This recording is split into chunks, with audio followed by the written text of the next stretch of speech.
Question number 38. There was a difference in the trial balance of Messrs. Jain and Sons prepared for the year ended. The accountant put the difference in suspense account. कौन सा difference उन्होंने नहीं बताया, तो हमें कोई tension नहीं है, हम आगे बढ़ेंगे. Following errors were found. Purchases return book total 400 has not been posted to the ledger account. Purchases return, purchases का debit, purchases return का credit balance नहीं करा तो short credit हो गया. Short credit is rectified by crediting. तो rectifying entry क्या हो जाएगी, suspense account debited to purchases return account. कितना, 400. 5100 spent on legal expense for the newly acquired building was debited to the building account as 1500. तो legal expense on the acquisition of building should have been debited to the building account only.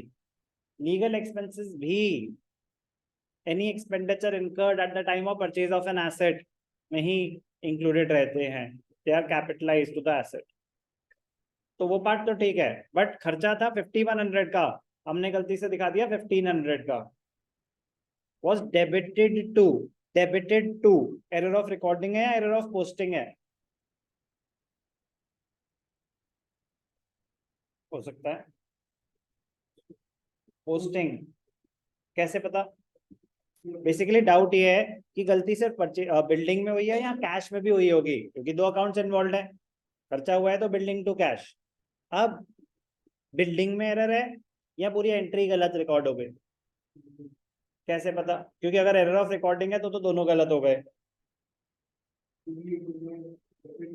Language ऐसे use कर रहे हैं, debited to this account. जब वो एक account की बात कर रहा है तो एक अकाउंट कब हैंडल किए जाते हैं, नॉर्मली लेजर पोस्टिंग के टाइम. तो मतलब इनडायरेक्टली वो आपको बता रहा है गलती सिर्फ उसमें हुई है, इसमें कोई वो पत्थर की लकीर नहीं होती. थोड़ा सा आपको ओपन माइंड के साथ ही चलना पड़ेगा, अंडरस्टैंड करना पड़ेगा. वरना कभी होता ना कि salaries paid to Ram were debited to travelling expenses account, तो सर वो तो एरर ऑफ रिकॉर्डिंग के एग्जांपल में आया हुआ है. अरे तो सैलरीज टू कैश होना चाहिए था, travelling to expenses to cash हो गया. समझ आ रही है बात. तो वो एरर ऑफ रिकॉर्डिंग में भी आ सकता है, बट यहाँ तो अमाउंट ही हिल गया, यहाँ तो अमाउंट ही हिल गया. तो एक एरर दो कैटेगरीज में भी फॉल कर सकता है, यहाँ पे नहीं कर सकता क्योंकि यहाँ पे एक ही अकाउंट में गलती हुई है. दोनों में करा होता तो फिर पूरा एरर ही चेंज हो जाता.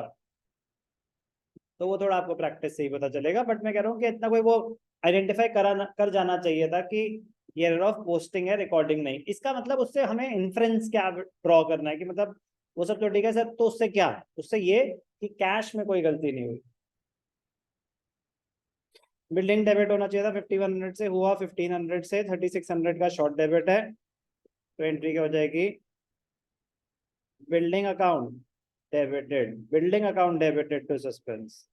डेबिट होना चाहिए था, शॉर्ट डेबिट है. Building account debited to suspense. कितना, 3600. 3600. A sale of 6540 to Rajat has been credited to his account. Sale to Rajat, तो एंट्री होती है Rajat to sales. Rajat to sales होना चाहिए था, credited to his account, debited to his account. तो कौन सा एरर है, एरर ऑफ पोस्टिंग. मतलब सेल्स बुक में कोई गलती नहीं है, सेल्स में कोई गलती नहीं है. रजत को डेबिट करना चाहिए था, हमने क्रेडिट कर दिया. तो सर फिर डेबिट किसको किया, ऐसे मन में सवाल आते हैं, किसी को नहीं बेटा, ऐसे कैसे हो सकता है सर, क्योंकि एरर रिकॉर्डिंग के टाइम नहीं हुआ, पोस्टिंग के टाइम हुआ है. ये बहुत जरूरी है समझना कि सेल्स में कोई गलती नहीं, सेल्स में कोई गलती नहीं है. रजत को डेबिट करना था, क्रेडिट कर दिया, डेबिट करो डबल से.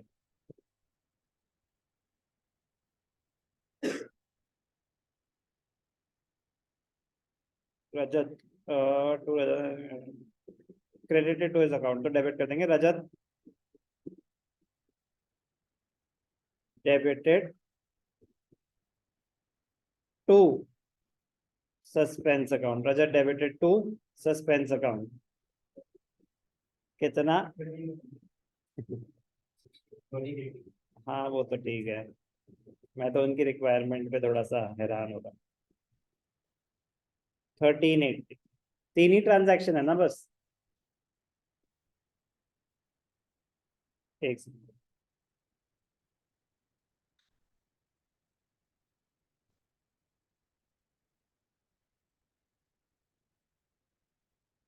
बोले कौन सा एरर ऑफ पोस्टिंग है?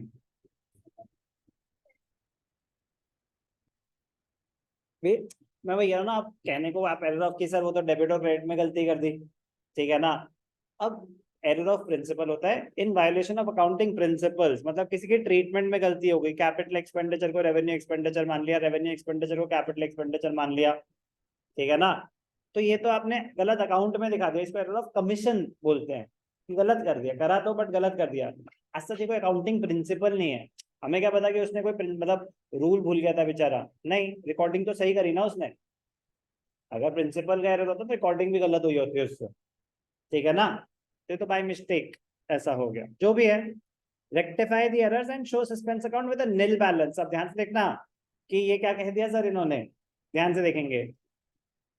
उन्होंने आपको इंफॉर्मेशन दी नहीं, उन्होंने ये बताया कि डिफरेंस है ट्रायल बैलेंस में, बट कौन क्या डिफरेंस है ये नहीं बताया। तो आपके पास कोई ऑप्शन नहीं है, आपने एरर्स रेक्टिफाई करे, सही से करे, तो दिखाएंगे कैसे। Debit credit, date particulars amount, date particulars amount, date का कॉलम ब्लैंक रहता है इस केस में। Suspense to purchase returns, to purchases return कितना 400, सस्पेंस डेबिट हो गया। बिल्डिंग टू सस्पेंस, तो यहाँ पे क्या आ जाएगा, बाय बिल्डिंग अकाउंट कितना 3600।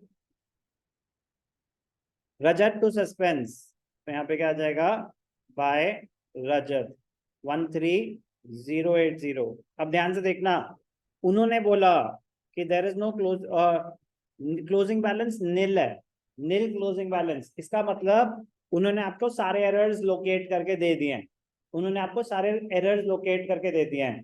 तो जो डिफरेंस था ना ओपनिंग बैलेंस, तो बस वो यहाँ पे आ जाएगा, जो भी था आप यहाँ लिख देंगे to difference in trial balance. ये क्लोजिंग बैलेंस नहीं है, ये जो स्टार्टिंग डिफरेंस था वो है।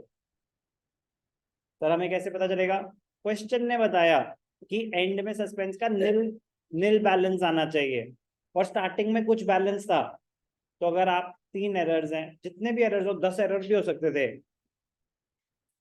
अगर आपको लग रहा है, अगर क्या लग रहा है मतलब आपने सारे एरर्स रेक्टिफाई कर दिए हैं सही से, तो जहां वो प्लेस होने चाहिए वहां प्लेस कर दो, जो भी डिफरेंस आ रहा है ना वो डाल दो। डेबिट साइड पे आ रहा है तो to difference in trial balance, credit side पे आ रहा है तो by difference in trial balance. 16680, 16480, 16280, ऐसे क्लोज हो जाएगा ये। कोई भी डाउट, कोई भी डाउट, क्लियर।